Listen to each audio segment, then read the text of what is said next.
Hello and welcome to Auspol Explained. I'm your ginger curly haired host, and today I am going to be interviewing a politician via Zoom. Welcome to Auspol Explained.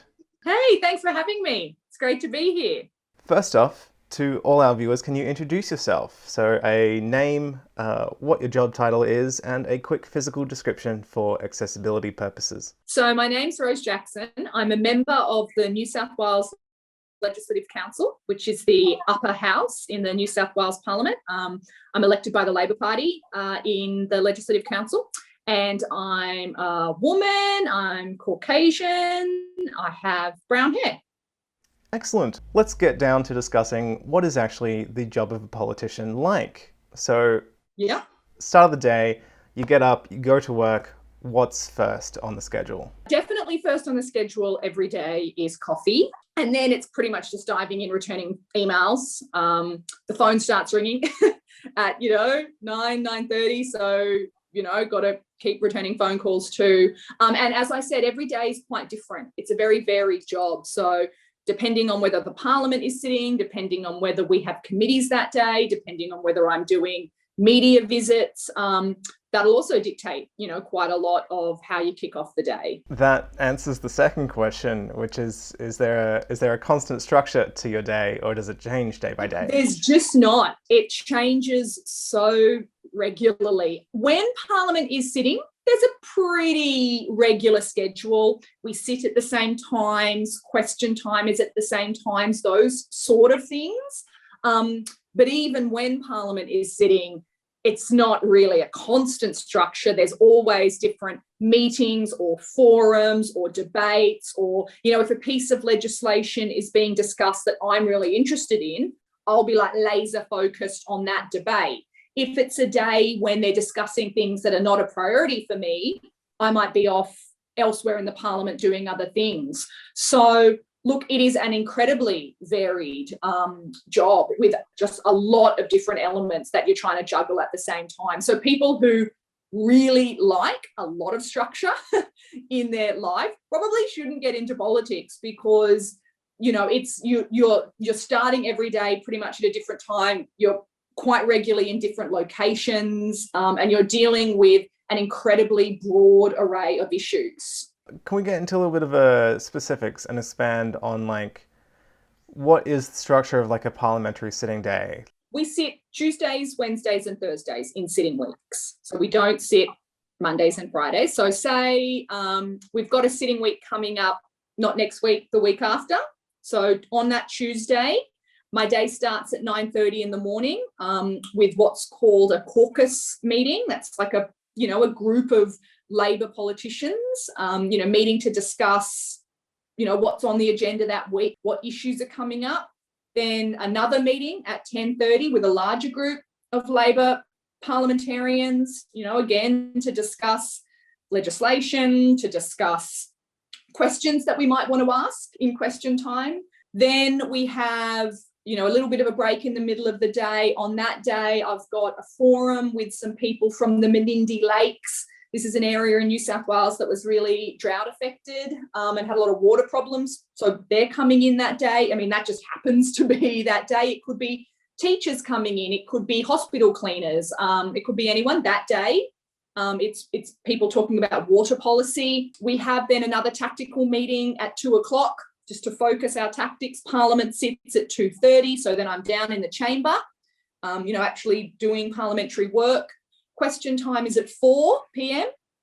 Question time, people might be familiar with that. That's the argy-bargy. We're asking questions of the government. That goes for about an hour and a half. We have a dinner break at 5:30 or 6, and then all through the evening, we're back in Parliament. We're debating the legislation. We're passing bills, moving amendments. And that goes right into the evening. And that's one day in Parliament. I would have thought that Parliament ended more within business hours. You would be surprised, and it's actually it's one of the issues that we've been trying to deal. It's really not family friendly in the Legislative Council.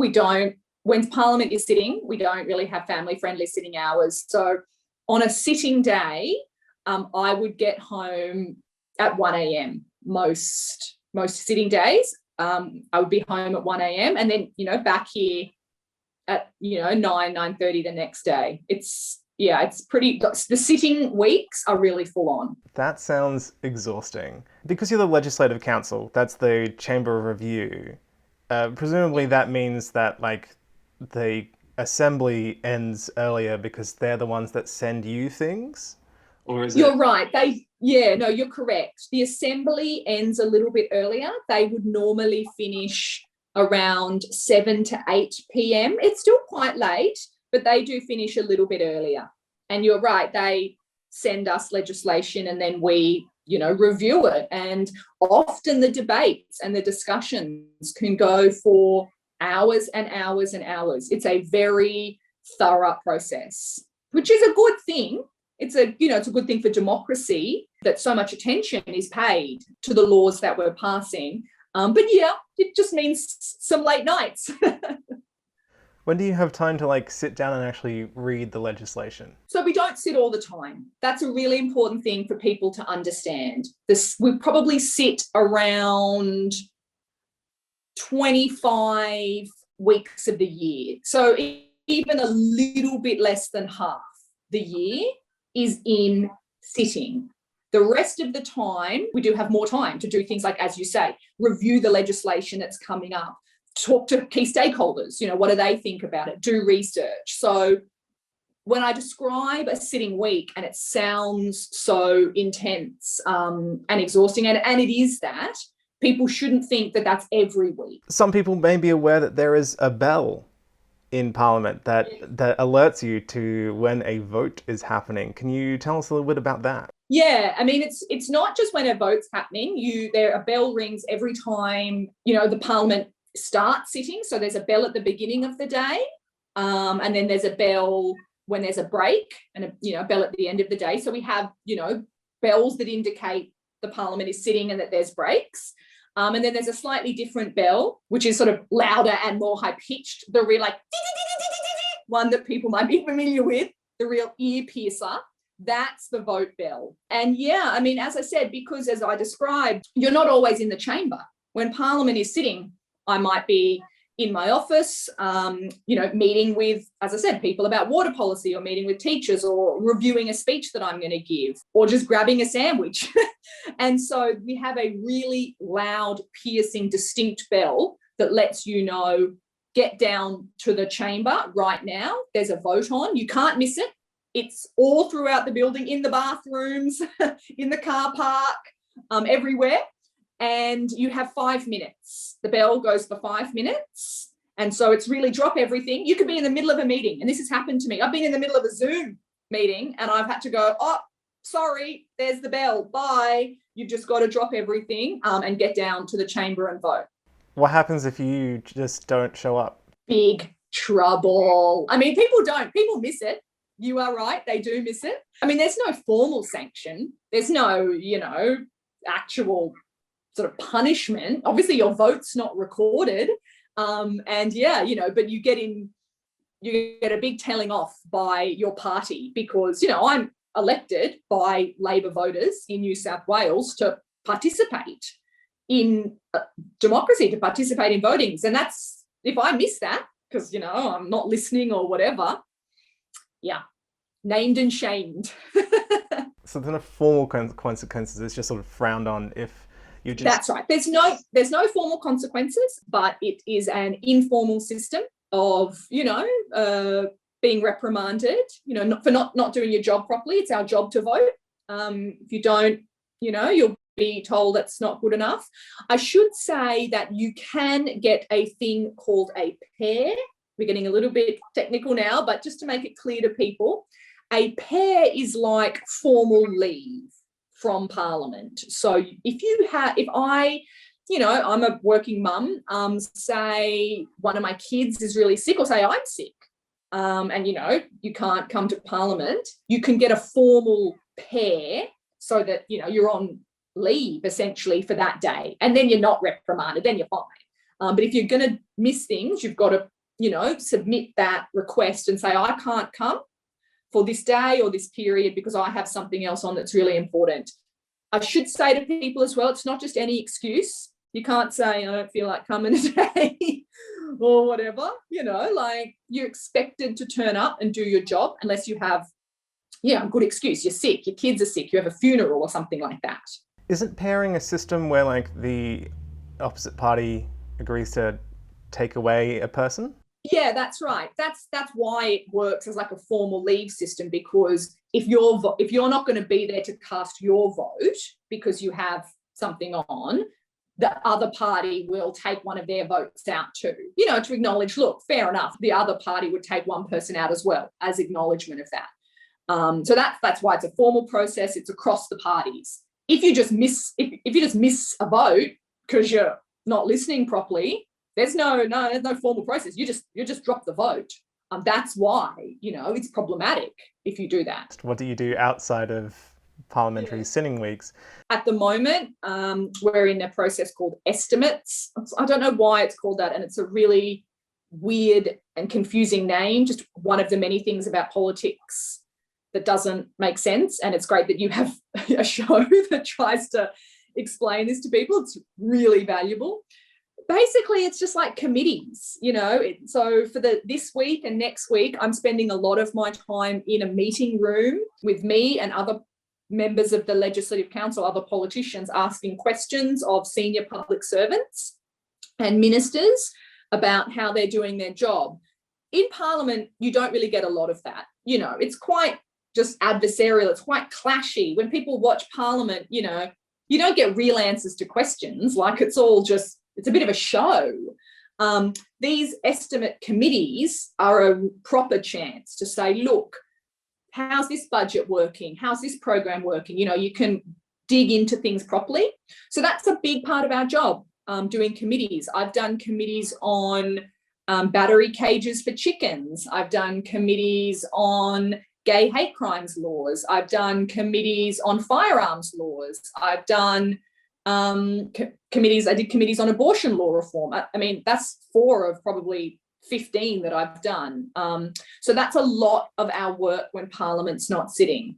And the other sort of big part of our work when Parliament's not sitting is getting out in the community and, promoting what we're doing. So going and, meeting with people about public transport cuts or schools that are underfunded or, saving national parks or whatever it is. So, going out of the building in here, actually engaging with the community. So that's, when people say, what do you do when Parliament's not sitting? Those would probably be the 2 main things that take up, quite a lot of my time.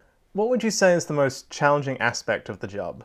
To get stuff done in politics, in Parliament, you've got to work with a lot of people who are pretty different from yourself in a way. I mean, and that's a good thing. Like the nature of our democracy is that all of the kind of different vibes and trends in the community,